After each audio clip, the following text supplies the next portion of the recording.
Thank you. Kevin asked me to talk about some recent developments in our group related to nanoporous membranes. And of course, when we talk about membranes, we mean a semi-permeable layer that separates two immiscible media and that has certain selectivity and permeability. Here, it's an example of a size-selective membrane where small molecules can, or small species can cross the pores and large ones cannot. And depending on the pore size, the membranes can be separating fairly large species cells or large biomolecules, and all the way down to small molecules or even ions. And these abbreviations stand for ultrafiltration and nanofiltrations. And this is the area where we are mostly interested in because we thought it's an interesting challenge to create a membrane that would be very selective on that molecular scale, but at the same time very fast. And membranes are very common in industry for separations on a large scale, and they're used for gas separations or for liquid separations. Reverse osmosis, if anybody uses that to purify drinking water, uses membranes. And of course, there are many medical uses of membranes. This is a kidney patient that is undergoing dialysis.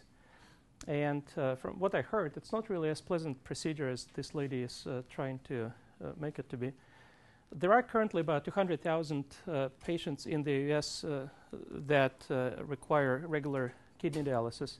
And it's something you do it 3 times a week, 3 or 4 hours each dialysis session. So it's it dramatically affects lifestyle. So if a dialysis process could be speeded up, that would be a big deal. And of course, anybody who did a PhD in molecular biology knows about 24-hour dialysis experiments. Of course, you wouldn't have your long coffee breaks anymore if you were able to complete the dialysis in about 5 minutes. And there are many applications where membranes are used in sensors. Perm-selective layers in many sensors are, in fact, membranes. And of course, sensors are critical for diagnostics. There are many artificial membranes, and these are the ones that are used now in industry. Here is a micrograph of a typical synthetic membrane. You can see here is the scale bar that is about 0.5 micron, and that shows a fairly typical structure. Synthetic membranes are good because they are stable, and you can tailor them to the application. But there is a limit currently. You cannot make synthetic membranes too thin or thin enough sometimes for very fast separations. And of course, you need the thin membrane for very fast mass transfer. And that's a big challenge. And if you try to shrink the size of the membrane or the thickness of the membrane, it's hard to control the pore size or the selectivity of permeation through the membrane. Now, there are natural membranes. These are the same kind of lipids that form these membranes as what Dan and Abby talked about. This is a generic representation of a biological membrane. The membrane is about 5 nanometers thin. So that's pretty good. That's very thin. The problem for industrial application or very common medical application of biological membranes is, of course, that they are not very stable. They don't have very long shelf life.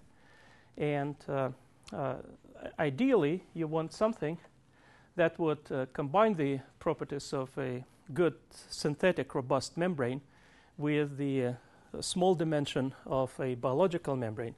And of course, biological membranes are unsurpassed in terms of selectivity and the speed of mass transfer. And that's what we wanted to approach. And we designed a method for making synthetic membranes using models of biological membranes as template. And here is how we do it. We form a self-assembled phospholipid bilayer, and that's schematically shown in the upper left corner. And we load hydrophobic molecules. We use common monomers and a molecule that we call a pore-forming template. It's a hydrophobic molecule that that just sits in the middle of that membrane and is surrounded by monomers. Then we induce the polymerization and create a polymer film that has these embedded pore-forming templates.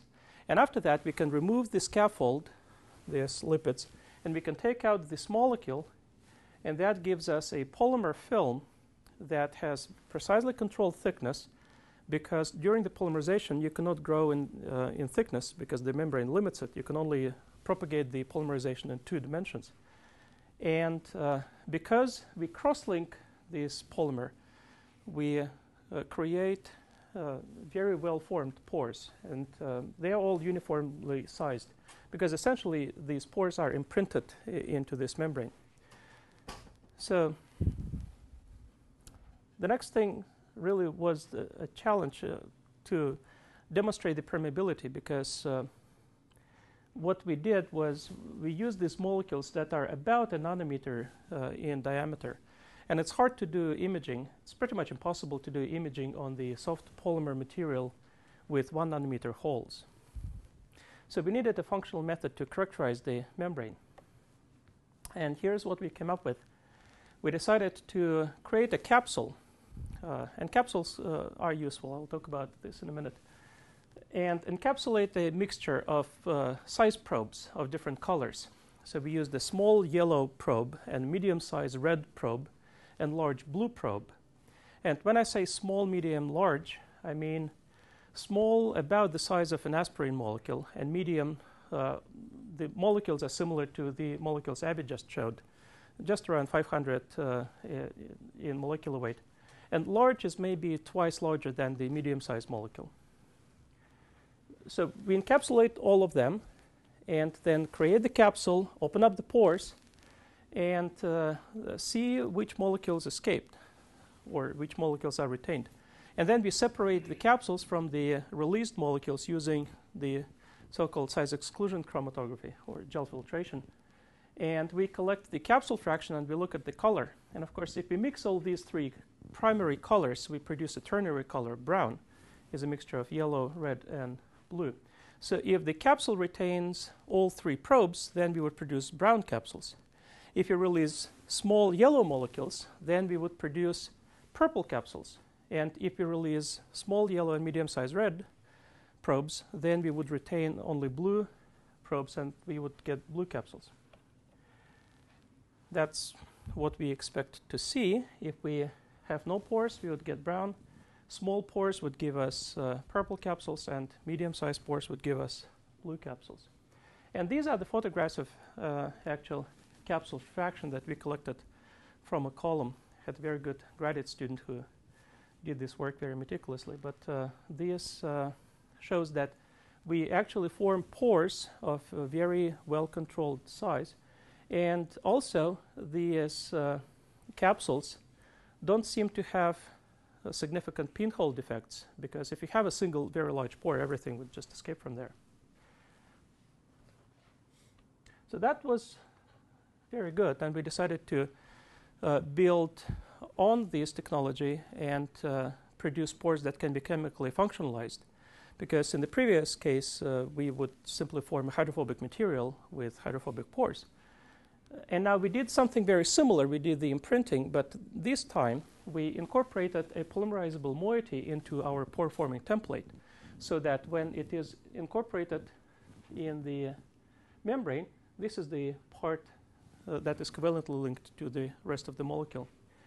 And then we do the polymerization the same way, and after removal of the scaffold, we chemically degrade that template, and that gives us a single functional group inside a well-defined pore. And of course, we can do chemical transformations of this functional group.